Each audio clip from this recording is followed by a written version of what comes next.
The following program is recorded live and intended for all audiences. The Barroom Network continues to grow, and we are proud to announce another Chicago Bulls show to the network, Bulls Gold, with Edward Schuler Jr. and Salim Sudarwala.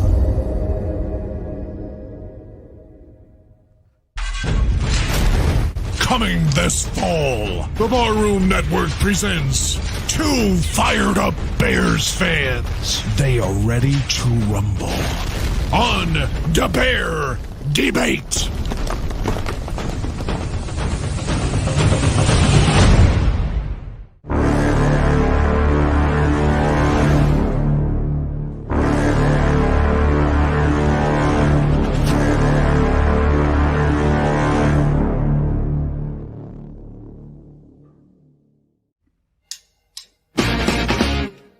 Hey everybody, it's Aldo Gandhi, and I just want to let you know really quickly that our swag shop is reopened. DeepDishTees.com is where you go, and that's tees with T-E-E-S. Clever name, guys. They're the new home of our merchandise. You can get t-shirts, you can get caps, you can get coffee mugs, you can get hoodies, you can get all sorts of good stuff, and you'll help out the bar room with the purchase.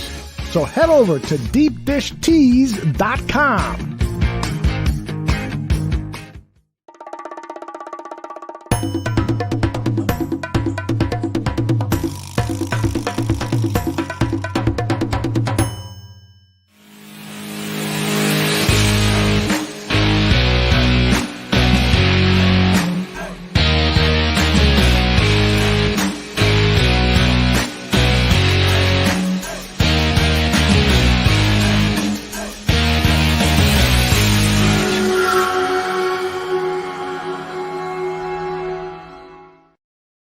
That's right. Greg Gabriel is here, and the way this show works is Greg Gabriel talks football, and I listen. Greg, how are you, brother? I'm good. How are you?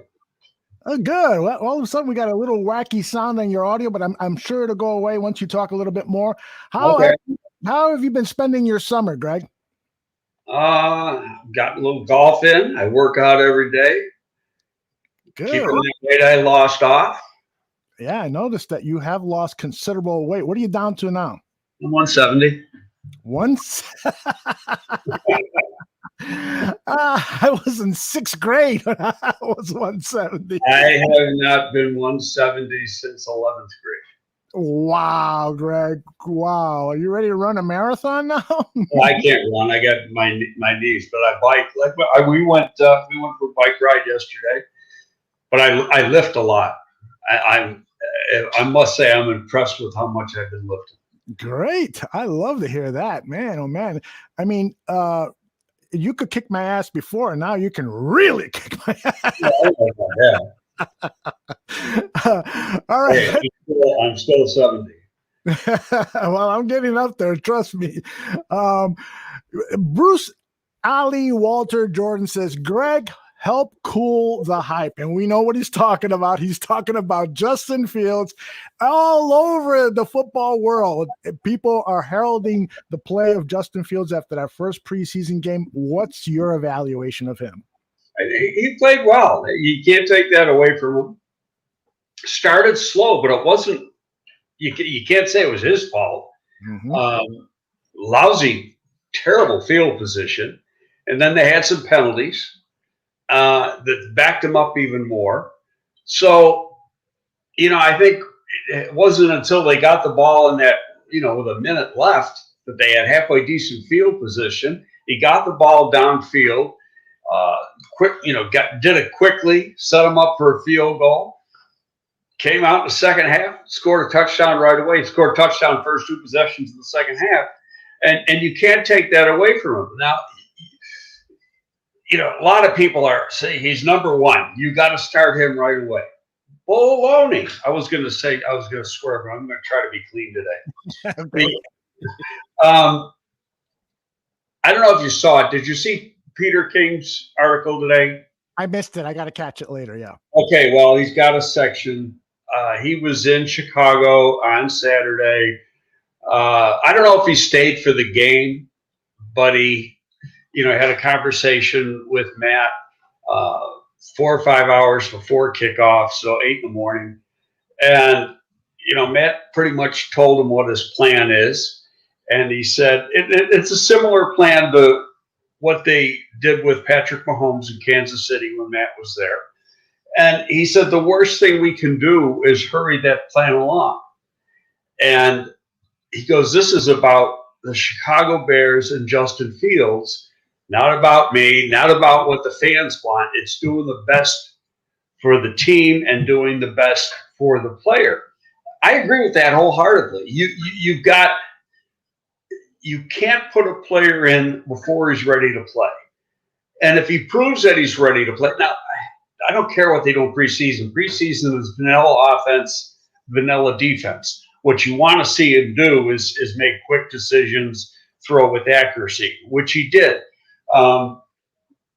There's little things where he might have held onto the ball a little bit too long in some situations. But the good part about tape study then, after the fact, would have been yesterday, would have been this morning when he's in the meeting room with the coaches, is he sees the mistakes he made. Mm-hmm. And then you learn from that. And hopefully you don't make the same mistake again twice. You learn to get the ball out of your hand real quick and then go from there. Chubbs is the one of the growing amount of fans who says you have to start the best player. Everything else is telling the rest of the team playing that you don't care about what they are doing right then. So he's saying what a lot of fans are saying. Fields has the most talent. Fields has the most upside. Fields, the only thing he lacks is playing time, experience, but you get that by playing. So why not make the move to Justin Fields game 1 or game 2 or really early in the season? I'm going to say sometime early in the season, depending on how the season is going, he'll get in. But again, I have experience with this. You don't rush the situation. More time, and yeah, you've got exceptions to the rule. Herbert last year was an exception to the rule, but he only got put in because they had to put him in. Tyron Taylor got hurt. Mm-hmm. Okay, well, Andy Dalton, I've said this 1,000 times, he's not chopped liver. The guy's a good football player. He's taken his team to the playoffs numerous times. I thought he went to 3 Pro Bowls, but they had on the screen on Saturday's game he'd been to 4. Yeah. You don't get that way to that game unless you play good, solid football. Mm-hmm. He's not the type of player that's going to lead you to the Super Bowl. You win with him, not win because of him. Right. In other words, he's part of the sum of everything. So, I think I get what the fans want. I know Matt gets what the fans want. Mm-hmm. But you got to shut that out, and you got to do what the right thing is. And the right thing is right now is play Andy. At today's press conference, Monday morning, when we're recording this live on our Barroom Network YouTube channel, earlier this morning, Matt Nagy told the media about the challenge of evaluating the quarterbacks. We're evaluating the entire package, right? And I think, Andy had 6 plays, and yeah, it's hard to say much good or bad about that with the 6 plays. So we're going to get him some more snaps this coming preseason game. And then with Justin, I go back to what I said too. Like, we want to be able to see live plays, live situations. We got that, and he did a great job. Ultimately, in the end, whatever is best for the Chicago Bears is in the end what we're going to do. Greg? I mean, I think that says a lot. Andy Dalton only got 6 plays, so you really can't evaluate what he did. They had some penalties in there when Andy was there too. Mm-hmm. One took away a first down. It's. I'll go back. I don't want to keep repeating myself. I get what the fans want, but the fans got to be patient. And this is.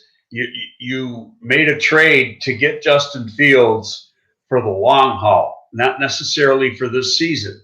It may end up being this season. None of us are fortune tellers. We don't know what's going to happen 2 weeks down the road, 3 weeks down the road, but let things happen as they occur. Right.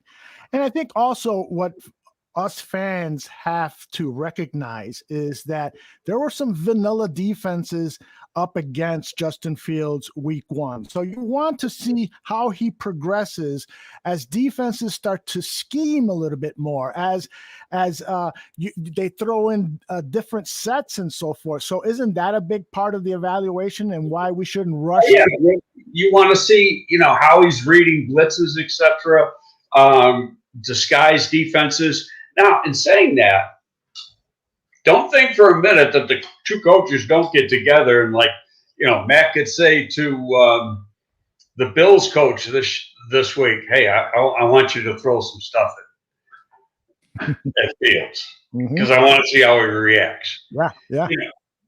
Preseason is not about winning. It's not about team. It's about evaluating individuals. Right. The individuals who are going to make your team. And, too many people get away from, they look terrible. But no, one third of those guys aren't even going to be on the team. Mm-hmm.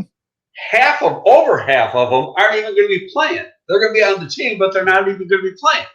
So don't worry about that. You want to find out about some individual players who've got an opportunity to make this team and contribute. And then you start, this week or this year is unique now with 3 preseason games, and I'm still not sure how teams are going to play it.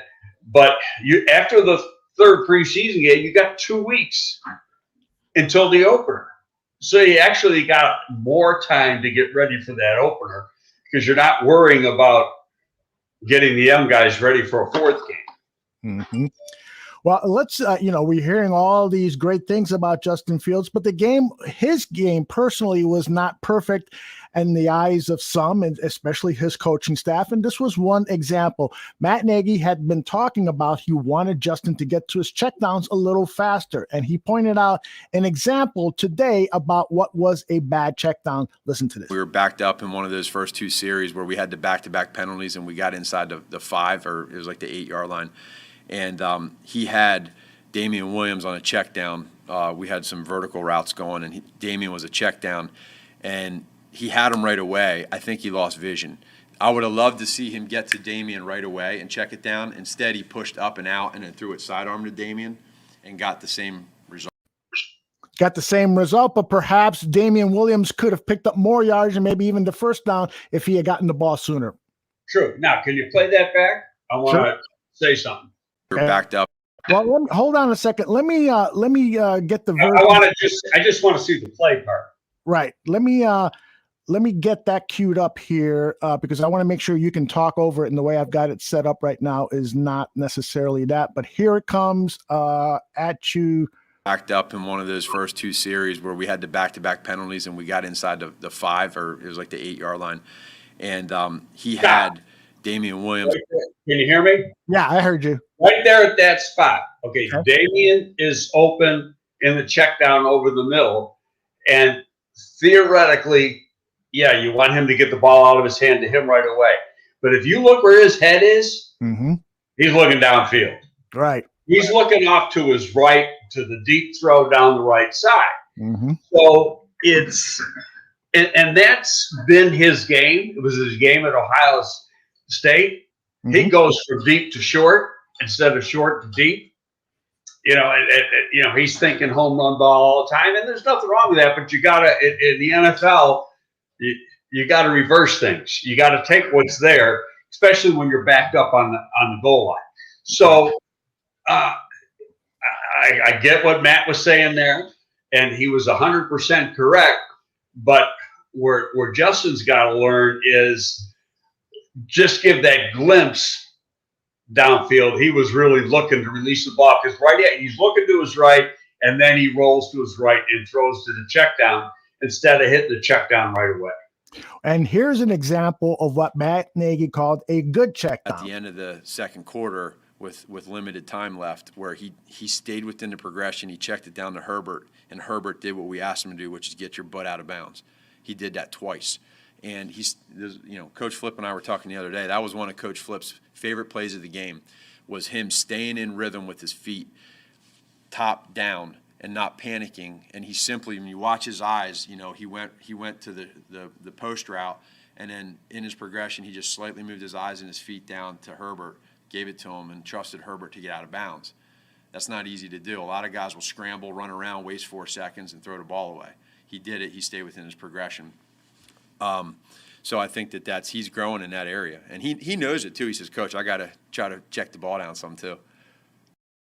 Greg, he essentially did there what you said he did in the previous play, the bad check down. He was looking downfield, but the only difference is that he got it to the check down faster. Right, and then you go to the next. I think it was the next play or 2 plays later. I think it was a couple plays later, but there's 8 seconds left. Miami calls timeout. Bears come out with a formation. I think they were going trips to the left side. Miami calls timeout. They might have been thinking that it was going to be a Hail Mary type play and not try the field goal. But Miami calls timeout, and the Bears come out with a totally different formation. Now, 8 seconds, a lot of times 8 seconds, a rookie's going to blow through that time. He got the ball out quickly to Jesse James. James gets out of bounds. There's still 1 or 2 seconds left on the clock, and you get to kick the field goal. So that is very, very important in the learning process.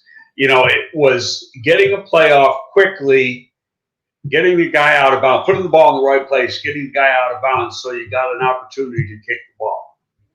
I remember that play, and indeed, I thought he was going to throw a Hail Mary there, but he didn't.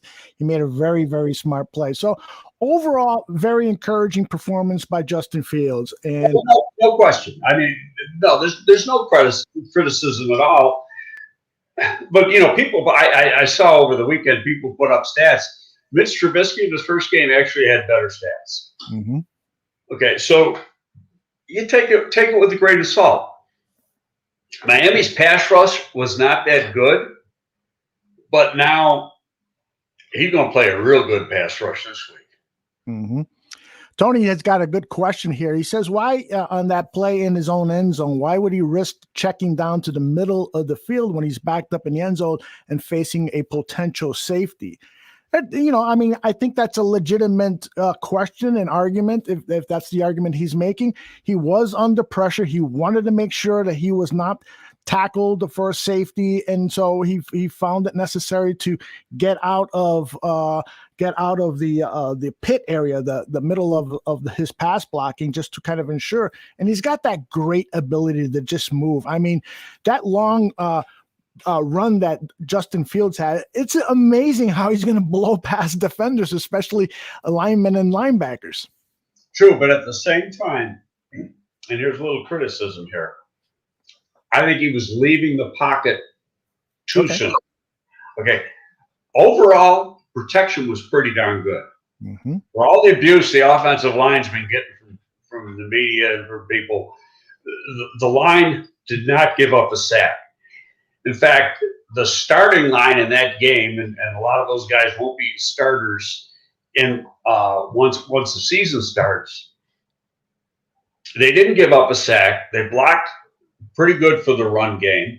It's when that second group came in, and the outside was still playing okay. The interior guys, Dieter Iselin, I think Raymond the center, so those guys gave up some pressures up the middle. But Justin, when there was just the slightest bit of pressure up the middle, was leaving the pocket, I think, a little bit too early. And that play in the end zone, I think, was a perfect example. The check down was there. He had plenty of time to get the ball out of his hand instead of rolling. Yeah, he still rolled out, got the ball out, still picked up. I don't know if they would have got a first down, but they might have got 2 or 3 yards farther downfield had he hit the check right away versus when he did hit it. Greg, you're going to love the fact that over a dozen people are asking questions in the chat room, not about the quarterback play, but about the offensive line. They want your thoughts on guys like Latavius Simmons at right tackle and Dieter Iselin's play at guard.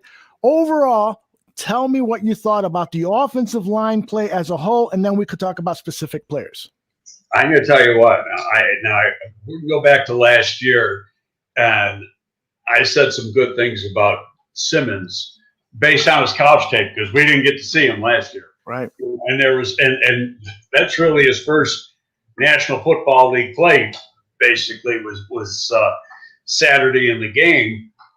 He played the whole game. He got a lot of snaps, and he played really well. Mm-hmm. And you go back and you watch it because I watched both tackles. I'll tell you, if people want to say what they can about Wilkinson, he played good too. Mm-hmm. Neither one of those guys played bad. But what Simmons does, there's at least 3 plays that I saw in the run game when he drove the guy off the ball by at least 5 yards. One time it was 8 or 9. And then just buried him. And that's what you saw on college tape. He finishes. He's aggressive. Now, am I going to say he's going to be a starter? No. But he's got tools to work with. He played at Tennessee State, played all along the line at Tennessee State. But he's a big guy. He's got like 35 or 35 and a half inch arms. He's athletic. He's strong. Got good movement skills. Just needs to play.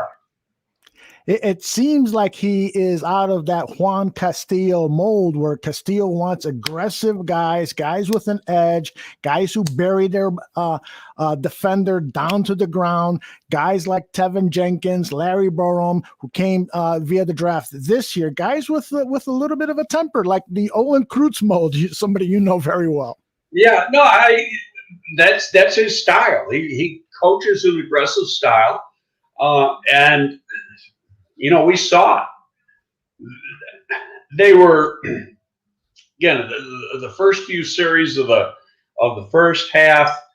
It's nothing really the line did. Now there was a legal procedure penalty on Wilkinson. Unfortunately, we didn't get to see it because the camera was showing the replay of Wim's offsides mm-hmm. that were played before. And so then they got to the play late, and if there was an illegal procedure by Wilkinson, we never saw it because I kept playing that back and forth, and it was just, the camera got to the plate just too late to catch anything. Right. So, and Wim's play, now that one pissed me off because in his career, what's he here? This is 3rd year now? Correct. Okay. His biggest problem is mental mistakes. Mm-hmm. Okay, and to me, that was the final mental mistake. Mm-hmm. And I think in another 2 weeks, you're going to see him on the waiver wire. That's my take. Yeah, and I posted that play on Twitter, and a lot of people were chastising me, saying the clock was down to 1 second, so he was anticipating the snap. And I think, that's ridiculous. Was he the only one anticipating snap?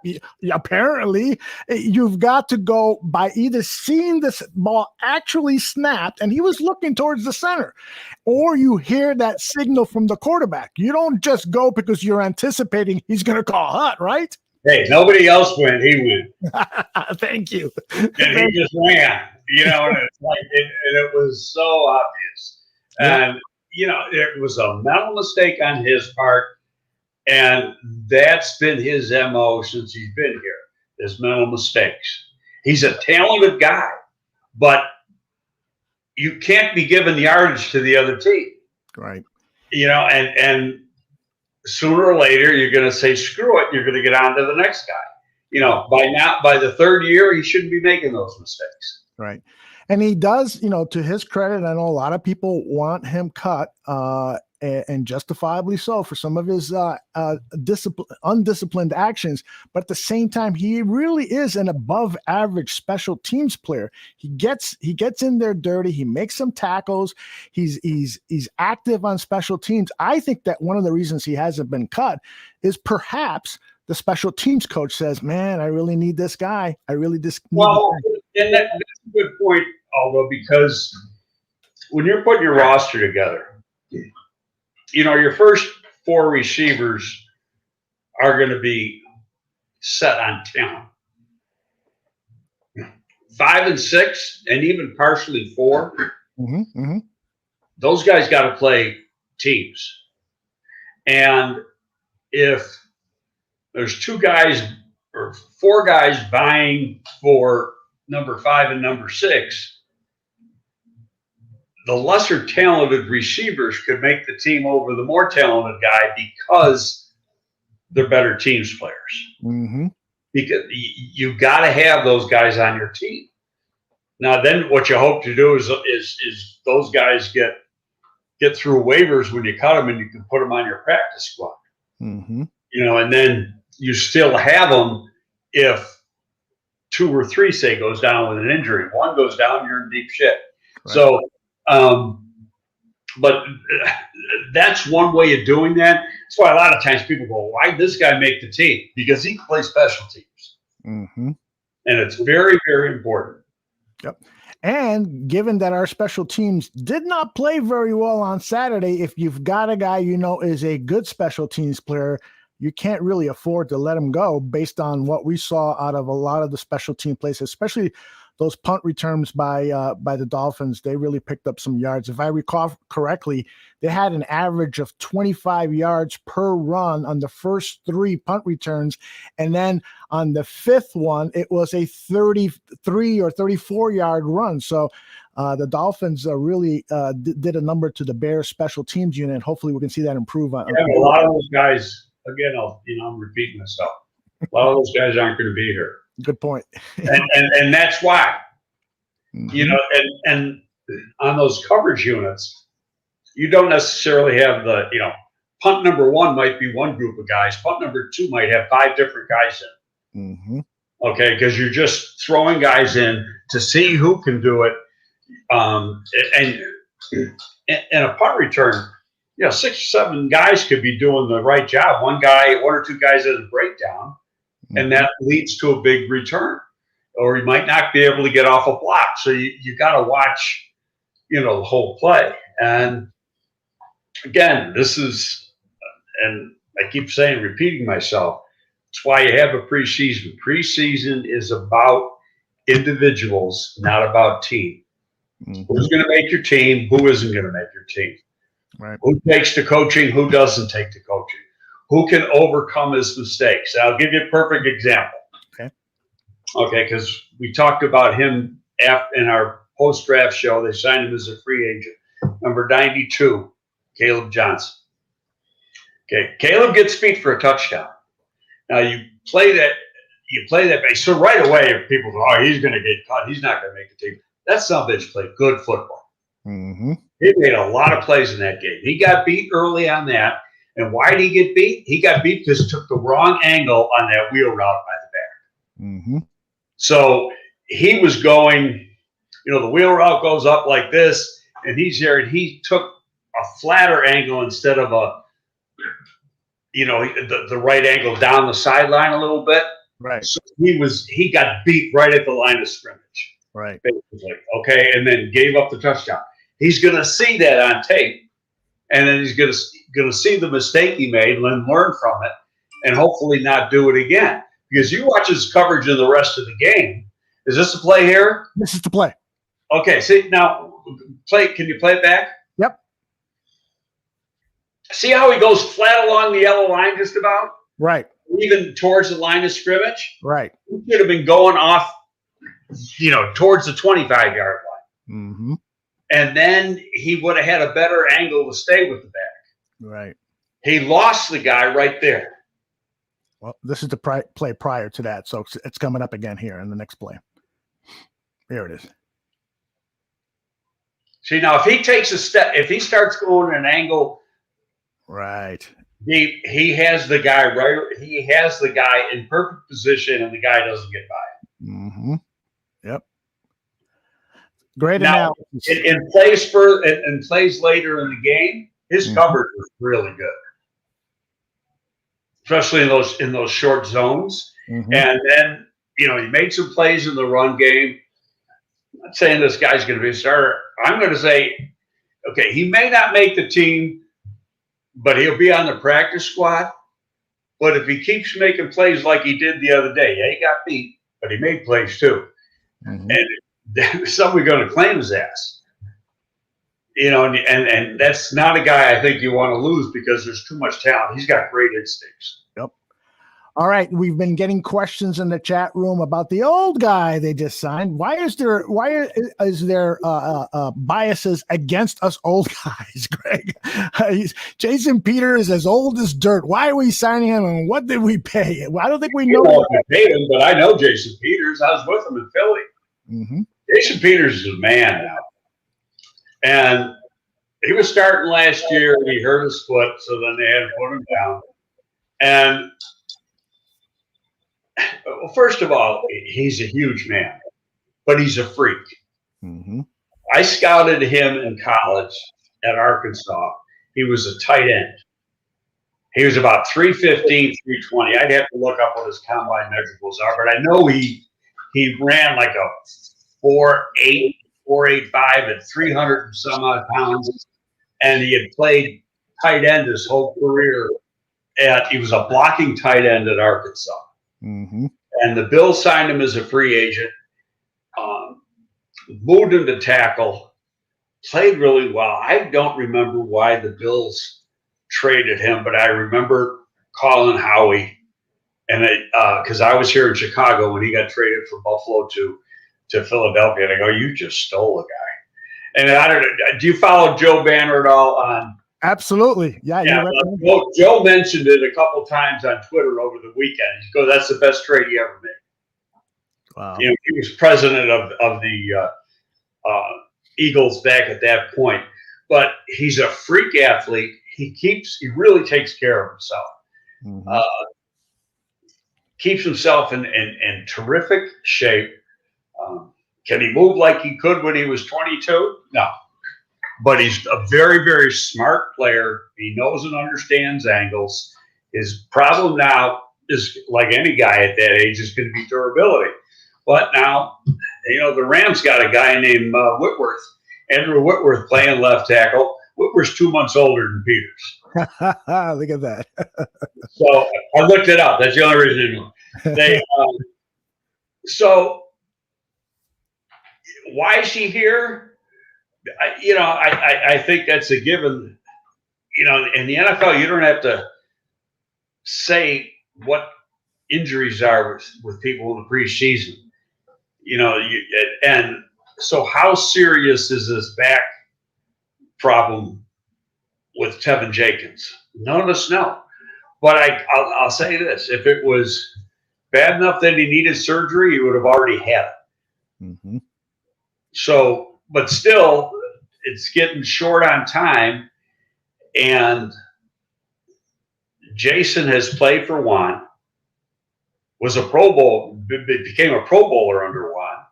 And so there's a trust factor there. Well, I got to tell you, I went back and looked at his last several games with the Eagles. And I thought Jason Peters did a really nice job. He got beat on a couple plays. He's not going to be as consistently great as he used to be, but he had all of the tools that you want to see in a left tackle. Excellent footwork. Always keep the guy in front of you. Use your hands properly and so forth. So if he can play at the level that he played last year, he could be a good stopgap. It's highly unlikely he'll play 17 games this season, but if he can at least play 6, 7, 8 games, and hopefully we can see Jenkins on the field playing left tackle as well as you expect them to, because Greg, you are on record as saying you think he's going to be a good left tackle, right? Well, how about this? Because I looked this up during the summer, and I don't remember if we talked about it 3 weeks ago. But he doesn't have any experience at left tackle.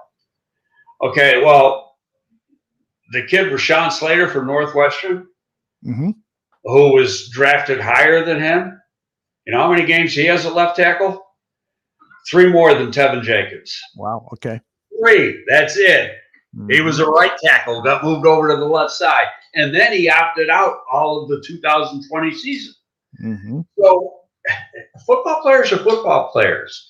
All you're doing is changing your footwork a little bit. Is it difficult the first day? Yeah, but after you get your feet down, it's not that hard.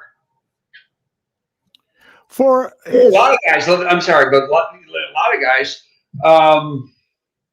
The other guy from Oregon, who first lineman was taken, he's playing for Detroit, right?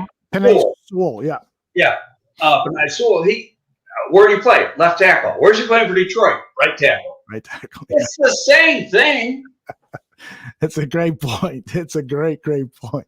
And they're asking Elijah Wilkinson to move from right tackle to left tackle, and then Wilkinson said, take a little getting used to, but I'll get it. So perhaps there isn't that big of a concern.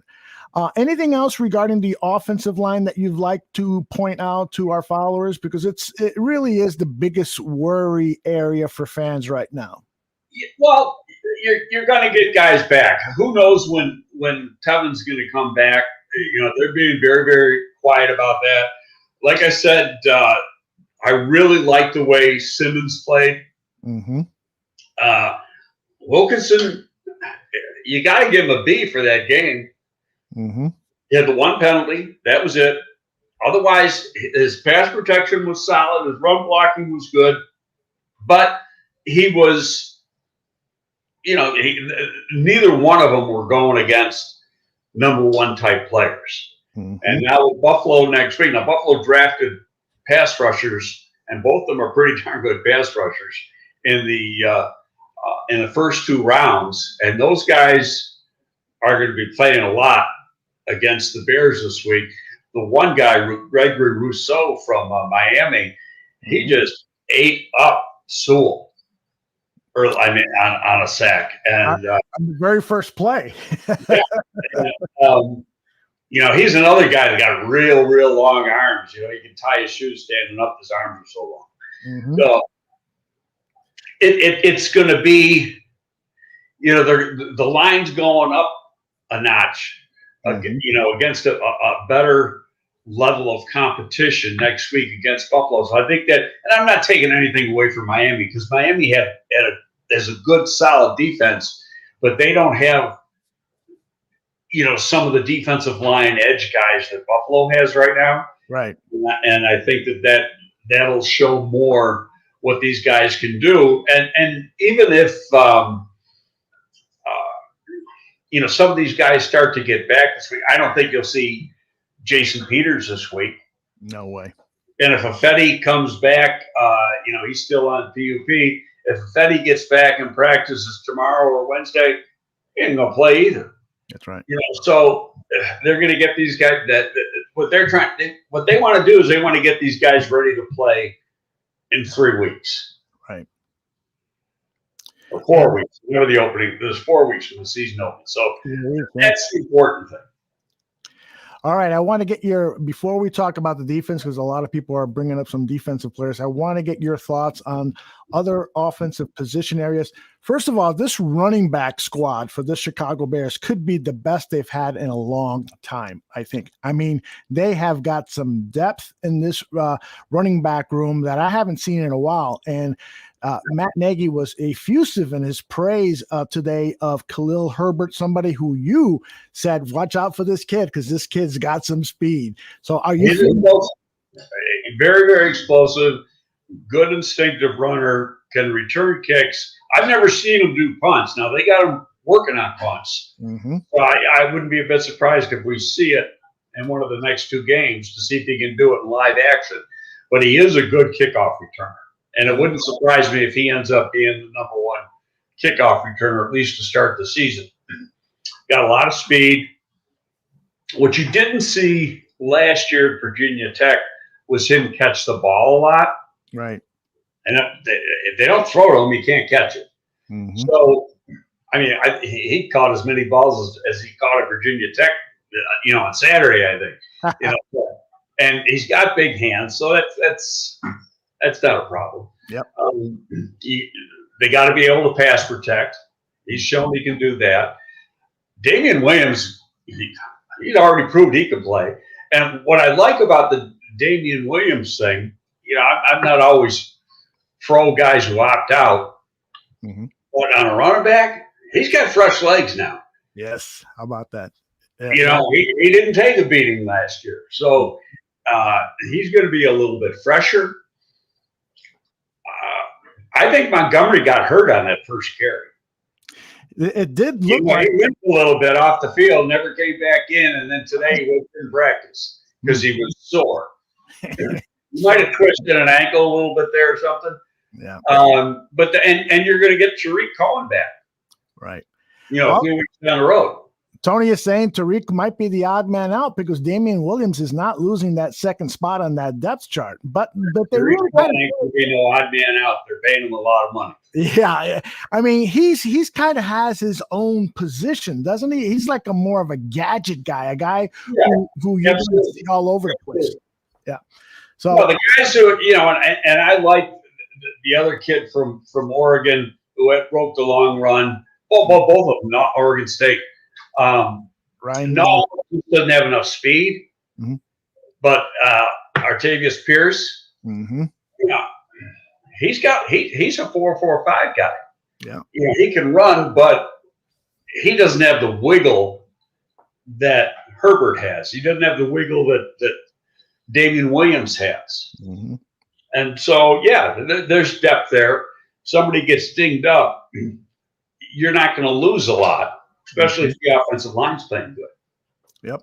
At the tight end position, Jesse James seems to be doing everything right to make this team, huh? Yeah, well, guy's played in the league for a while. Yeah. And he's a big guy who he's not a burner, but what he can do is he can play that wide position. Okay, he might be the best wide they have right now. So I think looking at it, J.P. Holtz, history. The other guy, the converted wide receiver from Princeton, history. He's going to be a practice squad guy again. And unless they decide to keep 4, but I think it's going to be Kmet, Graham, and Jesse James are going to be your 3 tight ends. Right. On 53. All right. And you're going to see James get some play time because he is a good blocker. Yeah, he is. And I was just trying to find his because I remember his rookie year with Detroit. He caught something like 8 or 9 touchdown passes. He was a red zone threat. And the complaint with the Detroit coaching staff at the time was that he wasn't always focused on the details, and the coaching staff was really getting on him, but they kind of, lost out on a guy who is a great red zone threat because they dropped him after his rookie season. He's gone around the league a little bit, and he's certainly proving right now that he belongs on an NFL team. Yeah, no, I think he's a valuable addition, and they got him relatively cheap. And he played pretty good. There was the one thrown ball that he might have had a chance to get, but he makes the other catches. He can block. I like him. I think, and you can tell some of these guys. You can tell by how they're using them and the amount of play time that they get. If they're in the thought process of making the team. And Coach Nagy today said that the most difficult part of that particular play was Jesse James having to wait 10 seconds for that ball to come down, because those are the most difficult balls to catch. When it's up in the air, you're wide open. You could lose focus because it seems like such an easy catch, but James had no problem at all with it. And a nice throw by Justin Fields. Well, actually, the throw could have been a little better because he underthrew it just a little bit. Just to be, critical. But the guy was wide open. He could have punted the ball too. Exactly. All right, let's talk defense now. Again, you're not seeing any scheming. You're not seeing a lot of stunts and so forth. But you gotta. What I saw is a lot of Bears defenders beating their men one-on-one. Not every play, of course, but for a good majority of the game. Did you get that impression too, particularly at the line of scrimmage? Yeah, again, we can emphasize you're looking for individual play, not necessarily team play. Yeah, Ogletree has kind of jumped out at people since he's been in camp, a week and a half ago. And he made some plays, a couple big plays on Saturday. He also got beat on a big play. But if you go back, like I mentioned on Caleb Johnson, he took the wrong angle, right, dropping into the flat on that wheel route. Well, on the play that Ogletree got beat, he's lined up over the tight end, and at the start of the play, he takes a step towards the line of scrimmage, and he doesn't try to check the tight end or anything. And Gesicki is a really athletic tight end who can run. He lost it right there. He's gotta go with him at the beginning of the play. That play wasn't a half a second old and he was already beat. So that's the mistake he made is really taking the false step towards the line of scrimmage as if he was maybe going to fake a blitz or something. Right. And the route that Gesicki was running, that just made it wide open. Is it a mistake on Ogletree's part? Yeah. I mean, he's got to anticipate things like that because he's got the guy man to man. So, but aside from that, he played solid game. He did. Number 44 here on this goal line stand. He shoots the gap and gets the running back behind the line of scrimmage. Alec Ogletree has a chance to bolster this interior linebacker position. There's been some concerns about the depth of that position. You think Ogletree's going to make this team? What he's done so far, yes. Now let's go back and look at his career. When he came out, I think he was second or third round pick by the Rams. Right. This guy started right away. Yeah. And he was a very, very productive player. Why things started to go south for him, I don't know. But then he's playing for the Giants, he's played for the Jets, he wasn't going anywhere with his career. But go back and look at his Ram tape. That was one really good inside linebacker. Yeah. And, good instincts, tough, moves well, understands the game, can play in coverage, can rush the passer on blitz situations. So he's good. Now some people say, well, does that mean he'll replace Danny Trevathan and Danny Trevathan will be gone? I looked at the contract last night. Danny Trevathan isn't going anywhere. They can't afford to cut Danny Trevathan. That's right. Okay, the cap hit to cut Danny is too much to let him go this year. Right. Yeah, and I was at Family Fest, Greg, Danny Shimon and myself, and Danny's whispering into my ear and telling me, look at Danny Trevathan in the drills and look at the way he's exploding. They've got these like big plastic donuts, they're 7 feet long. And look at the way he's exploding. I didn't see that kind of explosion out of his back pedal moving forward. I didn't see that kind of explosion until later in the season. He looks like he's in shape. Yeah, we're throwing a dart at the wall, but I don't think he was in shape. Yeah. First part of the season. Remember, we talked about it on this show several times last year. He looked slow. He looked sluggish. And then, from about mid-season on, he looked like the player that we knew, from previous years. So, but that's on him. If he wasn't in shape, that's his fault. Right. He had signed a big contract, I think, the year before. He might have got, a little lazy in his preparation. We had the COVID problem. He didn't have the off-season program like we usually have. Right. So, but from everything I understand, he's in great shape this year. And there's no question he can play. It's who's going to be. We know who 1 and 2 is going to be. It's going to be Trevathan and Roquan. And it's who's going to be 3 and 4. Okay. Now, E.A. Boonway, he didn't play too bad the other day. He didn't play great, but he didn't play bad. I mean, he did nothing wrong. Didn't anything to hurt himself. And he is a good teams player, and that's why he's around. But and I'll go back to Caleb. Does Caleb got more upside Mm-hmm. Let's say you keep 4 and Ogletree's 3. And maybe Ogletree even moves in to 2 and Danny's 3.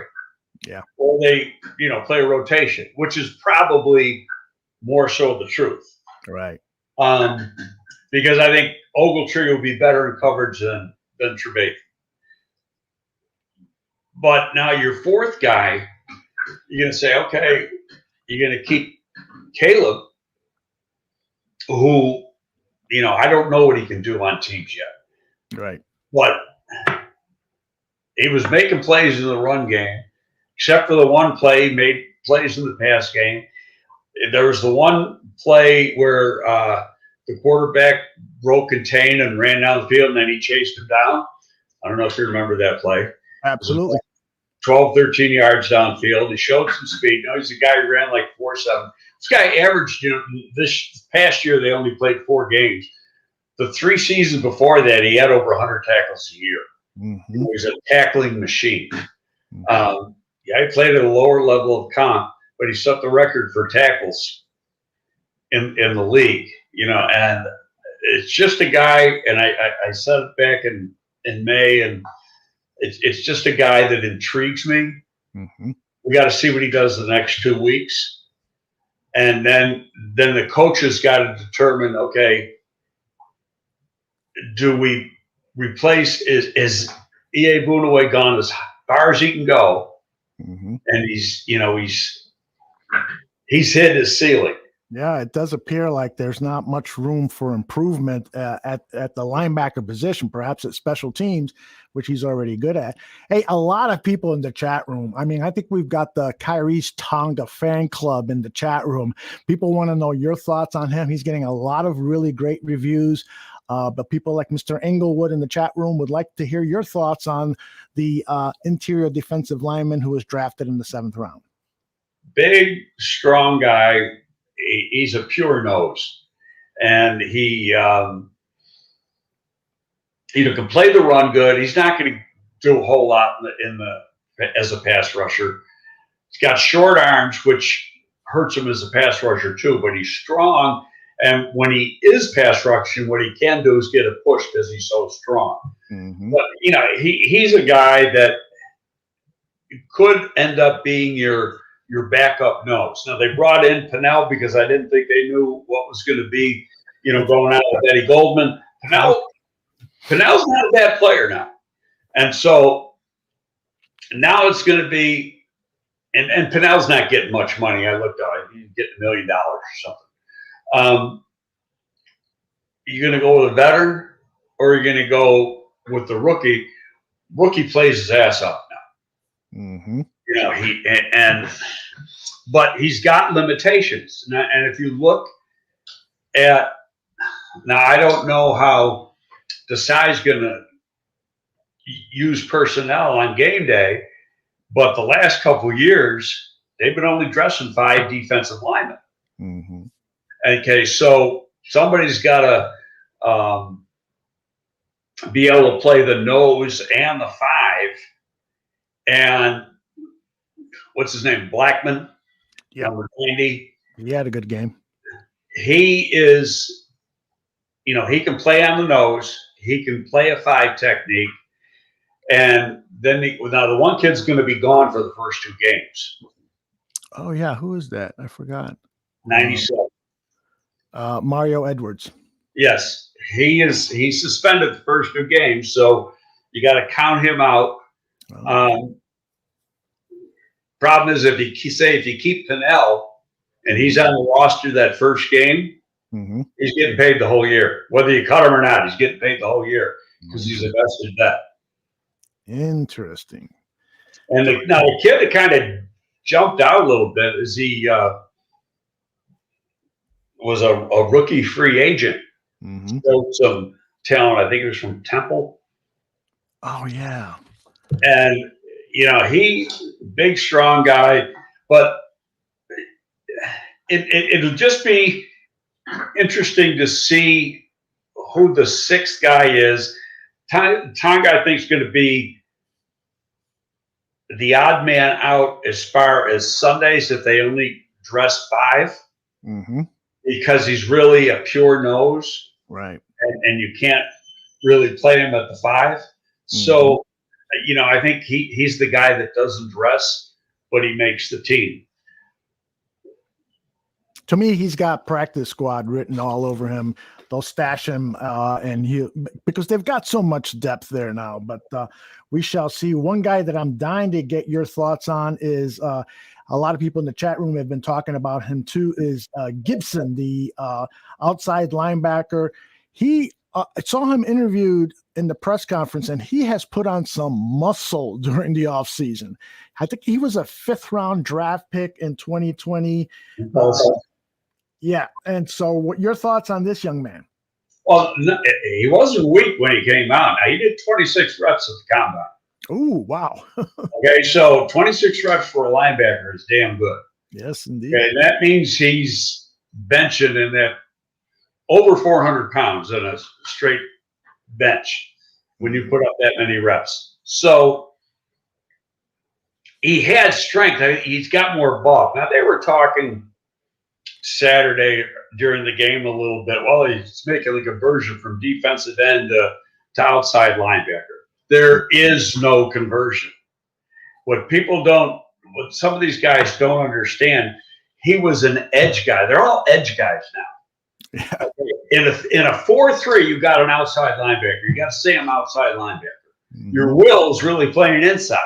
It's like your 2 inside linebackers in a 3-4. Okay, and your outside guys in the 3-4 on the base downs, they might drop, but right now you're 75% sub. So where are they? They're defensive ends. I don't care if they come from a 3-point stance or a 2-point stance. They're defensive ends. Khalil Mack is a defensive end. Quinn is a defensive end. Right. Okay, their job is to rush the passer.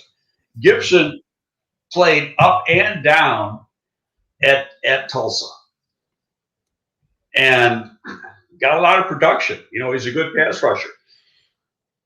Last year really hurt him because there's no preseason.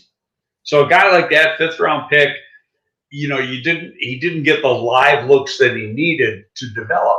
These guys are really reliving their rookie year because they didn't get that full training camp and preseason last year. So now he's got confidence because he's been around for a year, but at the same time, he's getting to really show what he can do. Now, the Bears did drop 3 players this morning, and I think they've got to drop another 3 or 4 tomorrow.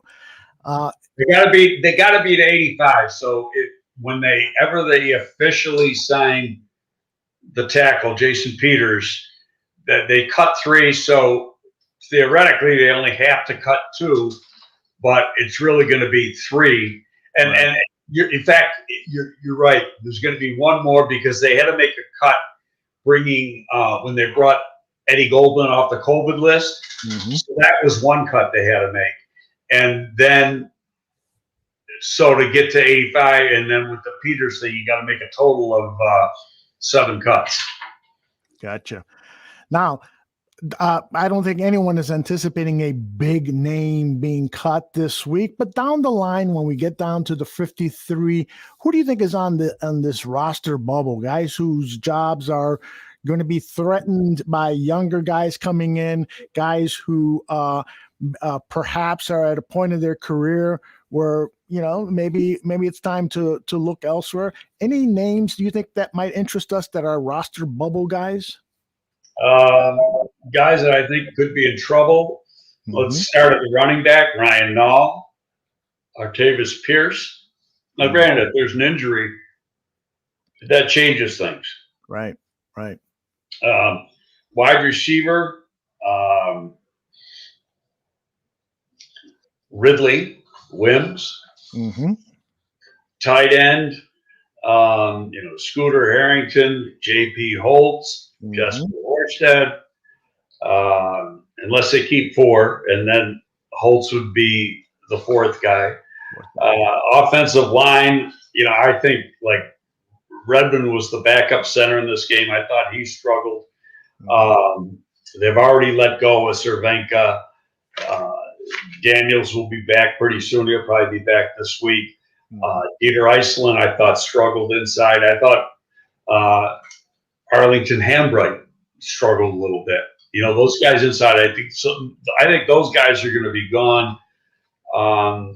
We don't know what Borum can do. We haven't seen him live. Jason Peters, will be coming in sometime. He's not officially on the roster yet. He's got to sign a contract first. Okay. Then on the defensive side, Kale London.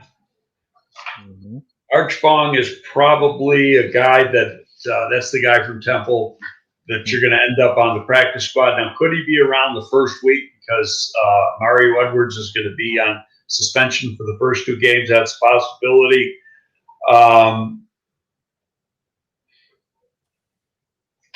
Pennell, I think, is a bubble guy. He was signed late, and I think the reason they signed him because they didn't know about Eddie.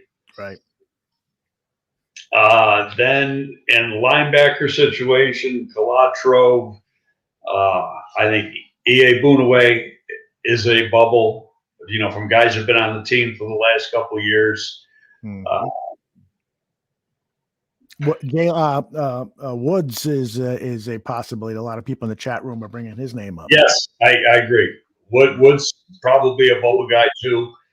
James Bauders played some things. Bauders was a guy we had selected for our DC team, but then they put him on the practice squad, so we never got a shot at him. And he did some things at the end of the year, and he could play inside and outside, but are the other guys better? And that's what it gets down to. So, some of these guys, you got a 16-man practice squad again, so they're going to be on the practice squad. Right. But, so when you look at it, there's might be a couple guys that are on somebody else's team that end up on that practice squad because you get to scout those guys too.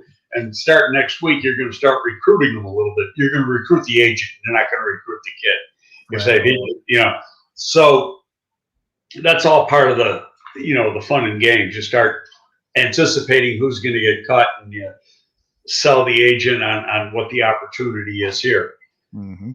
So, those are things I think in the secondary.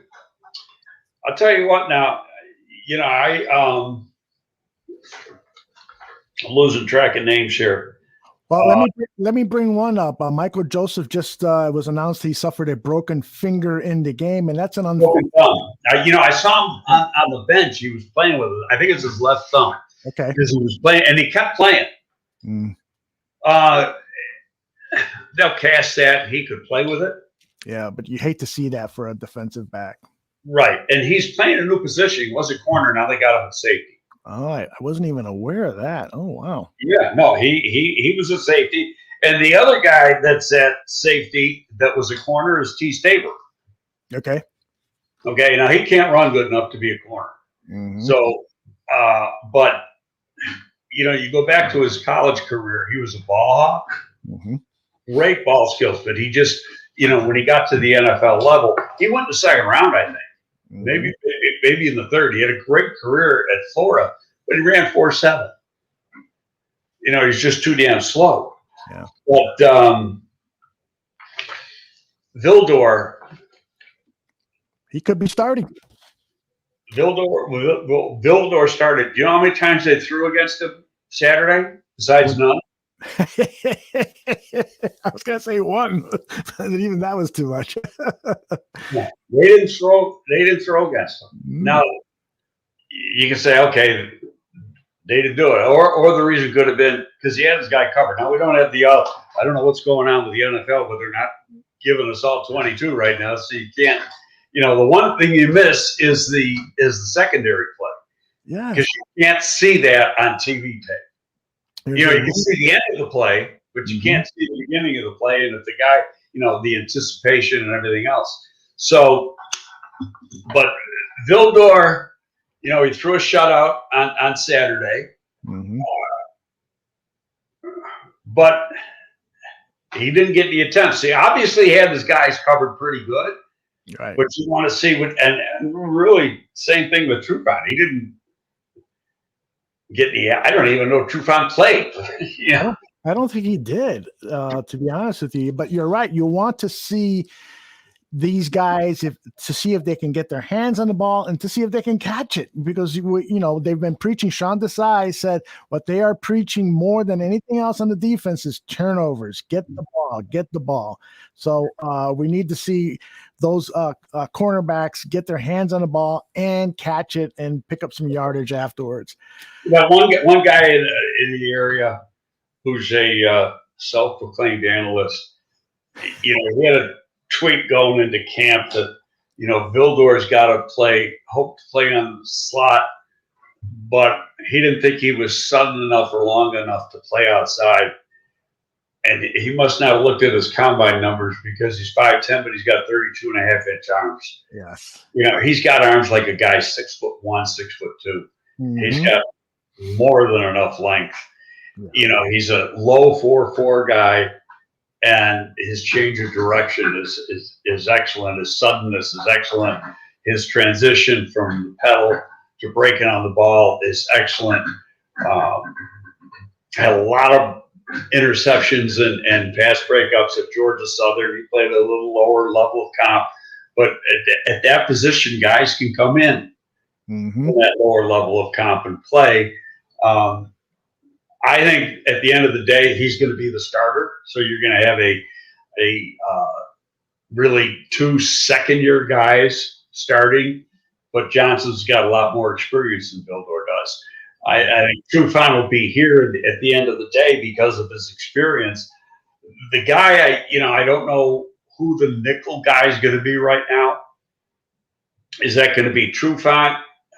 Can Vildor go in and play the nickel and sub package and then be the outside guy when you're playing 2 corners? I don't know the answer to that. We haven't seen enough. They had Shelley as the nickel corner on Saturday. I'm not a Shelley fan. He's tough. He's gotten stronger. He can run, but he's like, he comes up to my shoulders. And that's my own prejudice. I just don't like real short corners. Well, a couple of names have been thrown out in the chat room. Trey Roberson, the former CFL guy. Good name. I should have brought that. Trey Roberson was a CFL All-Star. All-Star, correct. Yep. Okay, so and he played well. Mm-hmm. So he did some things, and he did a little on. He did jump out at me on special teams on one play. So that's a guy really worth watching the next 2 weeks. Mm-hmm. See what he does. And it's not just, we got to bring this out too, Aldo. It's not just what they do in the game. That's what we see. But they're seeing them in practice every day. Yep. And like last week, they had 2 days against Miami. That's like 2 extra games in those practices because you're going against another team. Mm-hmm. And every rep you had in there makes a difference as far as the evaluation process. Because I tell you, when the coaches that night, they're going through every single play and grading every player on every play. Mm-hmm. Artie Burns is another guy, former first-round draft pick. He returned to action today from his injury, so he practiced today on Monday. What do you remember about Artie Burns when you were scouting him coming out of college and was ultimately picked up by the Steelers? He was a first-round pick and should have been a first-round pick.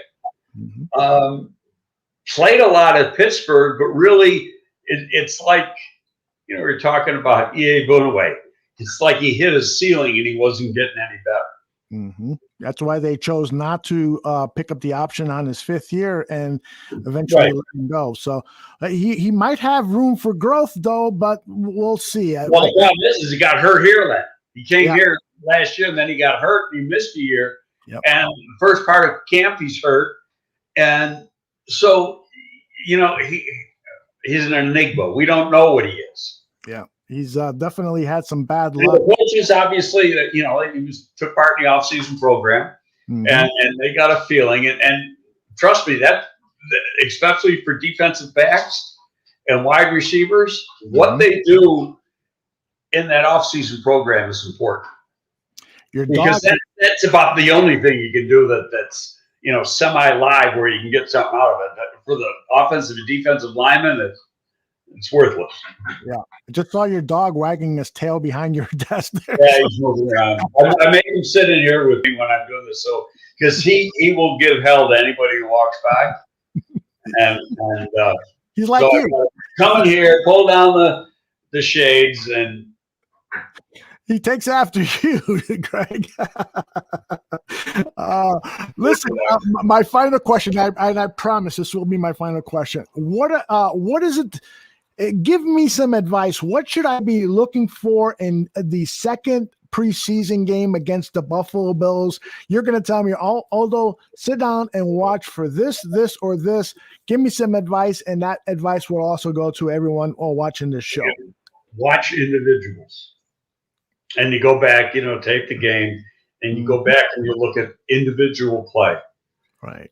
Because a guy who's not going to be here, is going to be cut in 2 weeks, going to have a breakdown or a play, and the play ends up being a lousy play or a turnover or whatever. But if you look at the individual things, you're going to see who did things good, who did things poorly. Right. Okay. And what I look for, here's what you look for with young guys. They're constantly climbing up the stairs. Okay. A rookie that you want to keep is a guy who keeps climbing the stairs. Now, he'll hit a little bit of a wall, but is he going up, hit a wall, and then start going up again? Or does he go up, hit the wall, go down, or just stay there? And if he starts going down and just stays there, forget about it. And especially with the free agents. So you got to see. So, I'm hot to trot about Caleb Johnson.